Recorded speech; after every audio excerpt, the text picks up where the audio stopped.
Tunaenda kwenye mwezi wa Ramadhani, na sisi mwezi wa Ramadhani kwa kweli ni mwezi mtukufu, ila umekuwa wa baraka kwa dhehebu zote, wa Kristo na Waislamu. Kwa miaka mingi tumeona pale Dar es Salaam watu wakifanya Ramadhani Cup.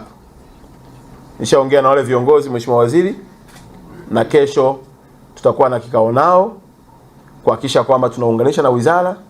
Ramadhani Cup tunaipeleka kwenye mikoa 5, yawe ni mashindano yanayohamasisha na kuwafanya watu tukabaki pamoja. Unajua mwezi wa Ramadhani huwa ni mwezi ambao ni kama kwa lazima vile. Wakristo na Waislamu wote tunakaa pamoja. Na wengine tumelelewa kwenye familia za Kiislamu.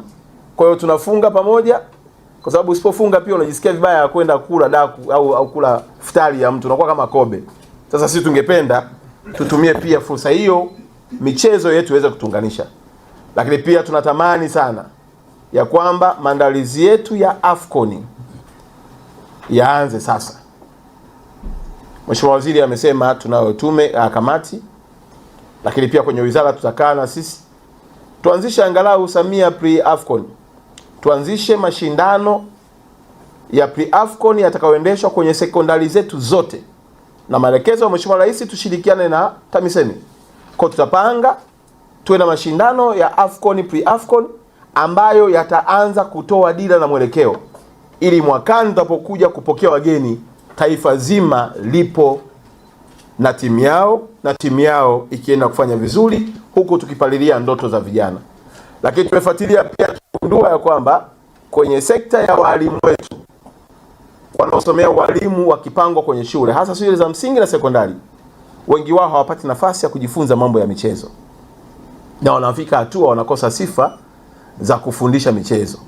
Tungetamani pia, na hili Profesa Kabudi tutakuwa wote kabisa, tutaiandaa pepa tuipeleke cabinet, tushawishi baraza la mawaziri lilizia kwamba sasa walimu wa shule za msingi na sekondari wanapokuwa kwenye vyuo vyao kule, wanaopenda mpira wanajifunza, wanatoka kama professional, ili wakienda kwenye mashule watutengenezee kizazi ambacho kimelelewa na mtu anayejua taaluma. Na ile certificate watakayoipata itawapa nafasi ya kuqualify kufanya daraja jingine la CAF, ili pia na shirikisho la mpira pamoja na CAF wawatambue kama wataalamu wa michezo katika namna ya kukuza michezo.